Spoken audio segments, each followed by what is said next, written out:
नमस्कार, म केबी गाउँले। म अहिले सञ्चार मन्त्रालयमा आइरहेको छु। यसै सन्दर्भमा मन्त्री जगदीश खरेलसँग पनि कुराकानी भयो। जुम्ला कन्या सुन्दरी गाउँपालिकाको 4G नेटवर्क अहिलेसम्म त्यति प्रभावकारी छैन।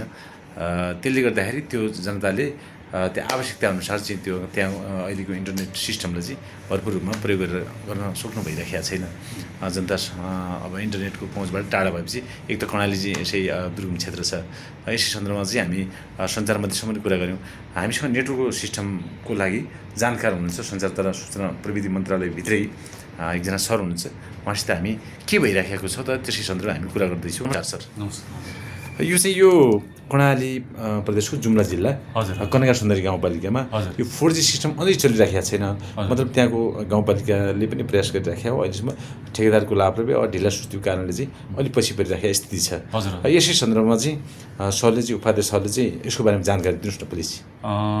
मैले विशेष के गर्न सकिन्छ त्यसको लागि विशेष के जानकारी गराएँ भने अहिले हाम्रो सञ्चार मन्त्रीज्यूको चाहिँ विशेष गरेर यो कर्णाली सुदूरपश्चिम र मध्य प्रदेशलाई चाहिँ एकदमै विशेष प्रायोरिटीका साथ मन्त्रीज्यूले चाहिँ कार्यलाई अगाडि बढाउन भनेर मातहतको निकायलाई एकदमै निर्देशन दिइरहनु भएको छ र हामीले त्यस अनुसारको फलोअप पनि गरिरहेका छौँ होइन। अनि त्यो विषयमा चाहिँ अहिले दूरसञ्चारले तदअनुसार काम पनि गरेको देखिन्छ। विभिन्न ठाउँमा त्यसको रिजल्टहरू पनि आइरहेको छ होइन। अनि अब काम गर्ने सिलसिलामा चाहिँ अब जस्तै तत्कालै अब कुनै ठाउँमा चाहिँ हाम्रो अब नजिकको चाहिँ साइटहरूको भनौँ न अब त्यहाँको चाहिँ अब टिम गएर त्यहाँ चाहिँ अब त्यो सर्वे गरेर तत्कालै केही गर्न सकिन्छ। जस्तै कहीँ चाहिँ अब तपाईँको माइक्रो बिटिएसहरू राखेर सानो बिटिएसहरू थपेर गर्ने तत्काल गर्न सक्ने कामको अगाडि बढिरहेको छ होइन।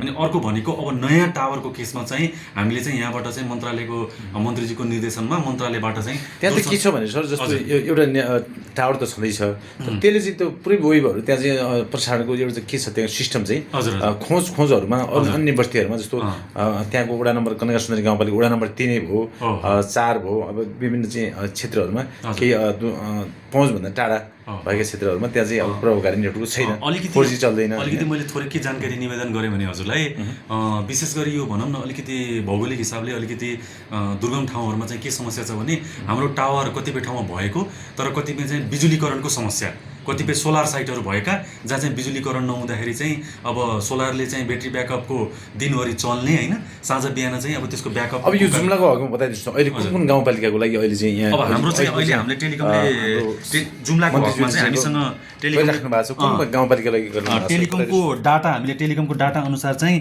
यो तिला गाउँपालिका 2 र यो कालिका सेतु भन्ने ठाउँमा चाहिँ यो चाहिँ तिला गाउँपालिका 2 र कालिका सेतु दुईटा चाहिँ यो कालिका खेतु र तिला गाउँपालिका 2 मा चाहिँ हाम्रो यो जुम्लाको चाहिँ यो नयाँ टावर चाहिँ भनौँ न यो टावरको काम भइरहेको यो जुम्लाको 2 ठाउँमा भयो। अब यो अन्तर्गत अब कर्णालीको थुप्रै ठाउँमा हुम्लाहरूमा, डोल्पामा, मुगुमा होइन, रुकुम पश्चिममा, सल्यान, सुर्खेतहरूमा यो कर्णाली प्रदेशको हजुर यो हुम्लाहरूमा होइन हुम्लाहरूमा चाहिँ छ। अनि भएका चाहिँ यी साइटहरूमा चाहिँ यो अहिलेको चाहिँ आर्थिक वर्षमा चाहिँ टेलिकमले काम गरिरहेको छ। जुम्लाको 2 गाउँपालिकामा भइरहेको छ। गाउँपालिका भन्दा 2टा ठाउँ भन्नु पर्यो, मतलब 2 ठाउँ गाउँपालिकाकै 2टा ठाउँहरू भन्नु पर्यो। अब कन्या सुन्दरीमा चाहिँ भइरहेको छैन। कन्या सुन्दरीको लागि के प्रयास गर्नुहुन्छ सरको तर्फबाट? हाम्रो पहल के हुन्छ भने तत्कालै अब आउने चाहिँ हाम्रो जुन प्लानिङ हुन्छ नयाँ टावर सञ्चालनको केसमा त्यसको लागि चाहिँ हामीले यताबाट चाहिँ टेलिकमलाई तत्कालै अगाडि बढाउनलाई कुरा गर्छौँ होइन। त्यो अनुसारले टेलिकमले चाहिँ त्यहाँको अब टिम पठाएर अब त्यहाँ अब नयाँ टावर जडान गर्नुपर्ने हक हो कि अब नजिकको कुनै नेबरिङ साइटहरूबाट चाहिँ तत्कालै त्यहाँको सिग्नललाई इम्प्रुभमेन्ट गर्नको निम्ति केही तत्कालै केही गर्न सकिन्छ भने त्यो तत्कालै अगाडि बढ्ने भयो। यदि नयाँ टावर जडान गर्ने केस आयो भने त्यो चाहिँ अब हाम्रो त्यहाँको प्राविधिक टिम गएर त्यो गाउँपालिकाको सन्दर्भमा तपाईँ बुझ्नुहुन्छ? बुझ्छ। पहिला त्यहाँ हाम्रो प्राविधिक टिमले बुझ्छ, त्यहाँ गएर स्थलगत अध्ययन गर्छ र त्यो अनुसारले यो कहिलेसम्म जान सकिन्छ सर? यहाँको अब हाम्रो यहाँ जस्तो मैले त अब यहाँ रिपोर्टिङको सन्दर्भमा पनि म स्थानीय त्यहीँको गाउँपालिकाको एउटा स्थानीय नागरिक पनि भएको हैसियतले पनि तपाईँले कुरा राखेँ। म एउटा सञ्चारको तर्फबाट पनि तपाईँले राखेँ। यसो हामीले त्यो कहिलेसम्म हुनसक्छ भन्ने अब हामीले चाहिँ तत्कालै यो चाहिँ हामीले त्यहाँको निर्देशनाले अन्तर्गत यताबाट अगाडि बढाइहाल्छौँ।